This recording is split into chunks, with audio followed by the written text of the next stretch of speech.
Canelo versus who? And the AJ offer. We get into all that next. Please like and subscribe. Help us hit 10,000 subscribers. Leave us a comment below. Welcome, welcome, welcome. Welcome to Tuesday Night Fights. Let's get into it. A lot of Canelo news and the Anthony Joshua offer to Wilder. Let's start with Canelo Alvarez, the star of the weekend. Canelo's talking about fighting Callum Smith and Triple G. De La Hoya came out and said that that fight will likely happen in 2019, and that Canelo would have to knock him out to end the trilogy. So I'm guessing that fight's going to happen, but I'm thinking it's going to happen at the end of 2019, the second half of 2019 at least. Canelo's talking about fighting Callum Smith at Wembley and becoming a star over there, which means he'd stay at 168. That's unfortunate. He should fight the best of the middleweights. The middleweight is absolutely loaded, especially on the zone side. There's obviously Andrade, there's Jacobs. It should be a mandatory with Charlo. All of these are big money fights, and they're all more interesting and better fights than Callum Smith. And I'm a Callum Smith fan, but that fight doesn't. Look, Canelo's not a massive star in the UK like he is in the US. Now, would fighting Callum Smith and beating Callum Smith make him a star? I don't know. Maybe. Callum Smith's 25-0. He's an excellent fighter. Won the World Boxing Super Series, the super middleweight tournament. He's an excellent fighter, but his name doesn't have the same luster in the U.S. as say Jacobs or Charlo. So where does he go from here? If he goes to 68, become a 3-division champion, and there's some names at 68. Gilberto Ramirez, David Benavidez would be interesting fights, but he's just the best bet for Canelo money-wise, I would think, and from a fan's perspective, is for him to clean out 160. Now, this brings up another interesting topic. He only fought twice at the middleweight limit of 160, and both those fights were against Triple G. We know that the fight was at this 160 limit.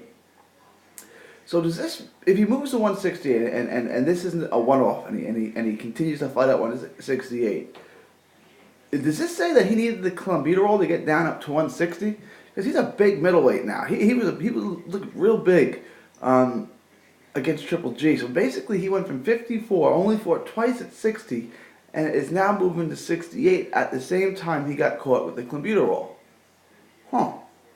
He can't make 60. You remember, clenbuterol is used to reduce fat while retaining muscle. This would be the perfect drug for someone looking to cut weight. Is getting down to 60 a task for him now? Is it something that he can no longer do? That's an interesting question. It starts to raise a lot of questions. But Jacob said he would be happy to fight Canelo at 168. It's no problem. It doesn't matter to him. So we'll see where it goes. If he's going to stay at 160, he's leaving a lot of big money fights on the table. He's stepping away from them. But again, we've heard Triple G talking about going to 68. Danny Jacobs said that going to 68 would be a problem.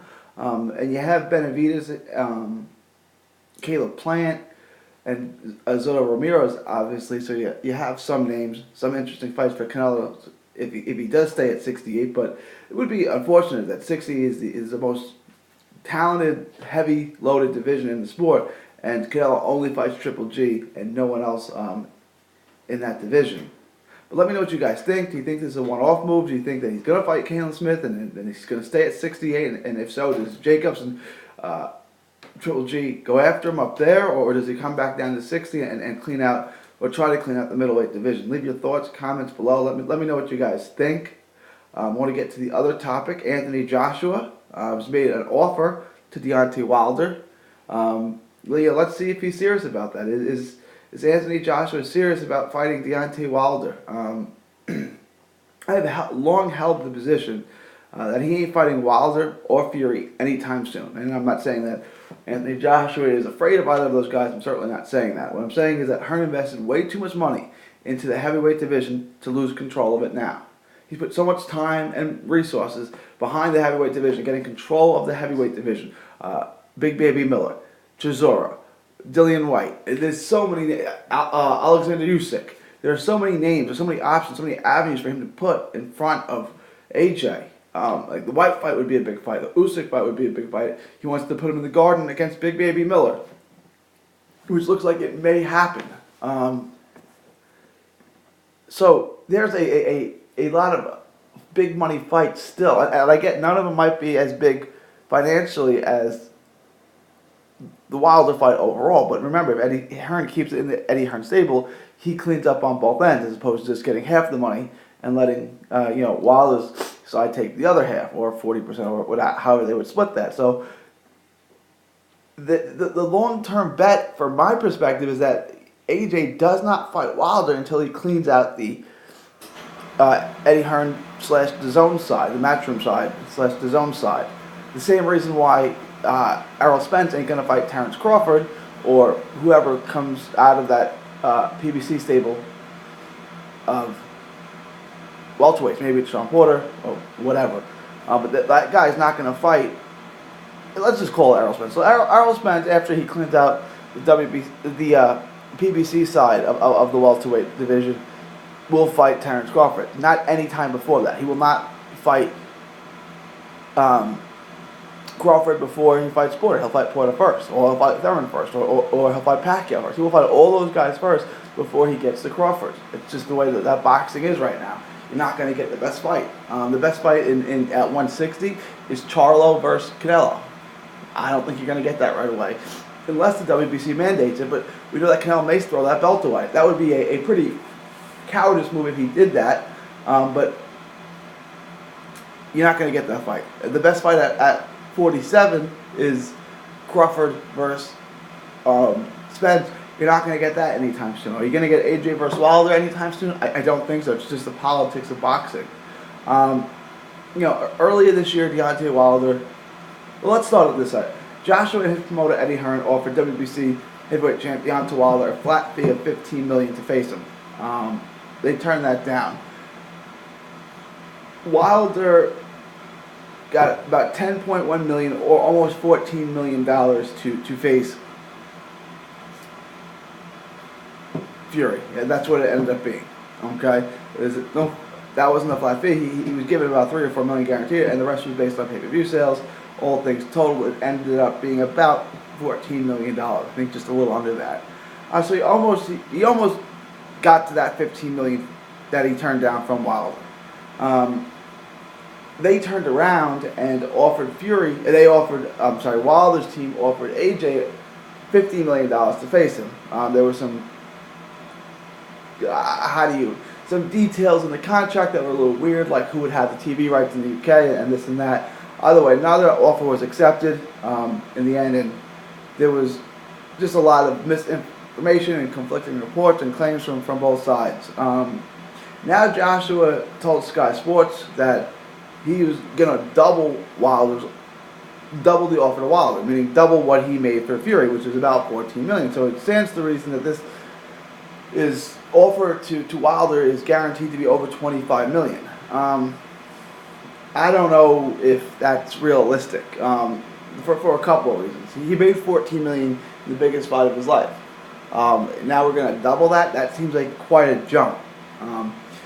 Joshua's not a big star in the U.S. Fury is a bigger known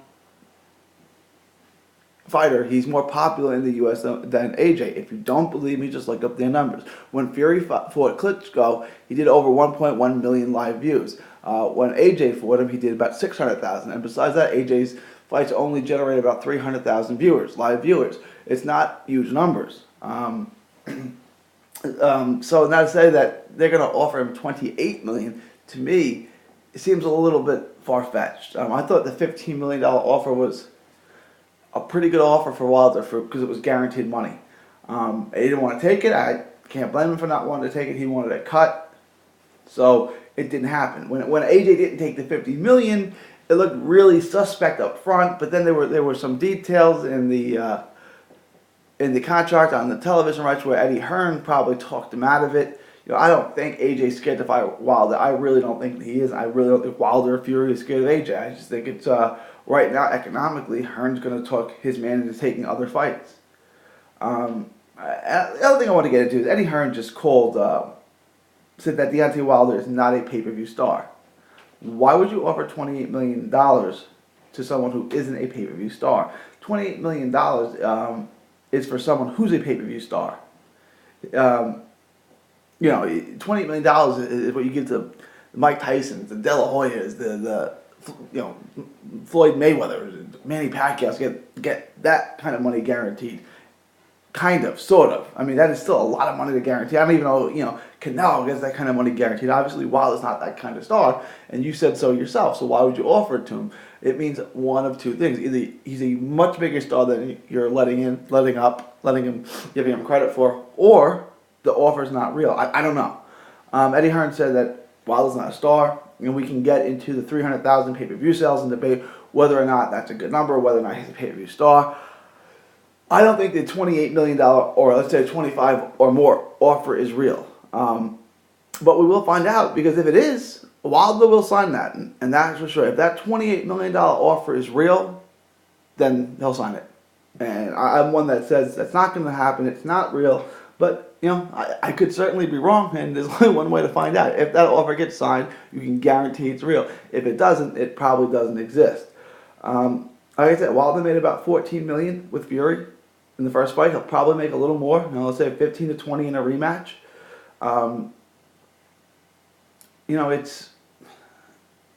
This is 28's a lot more than that. So if that's real money, and Wilder probably can't beat Fury. I think Wilder would have a much better shot against AJ. AJ doesn't move as well. I think Fury is right about that. I think Wilder clocks AJ. I think Wilder might be able to put AJ out. I think if there's a Fury-Wilder rematch, I think Fury comes in even better, comes in even sharper, and takes him apart.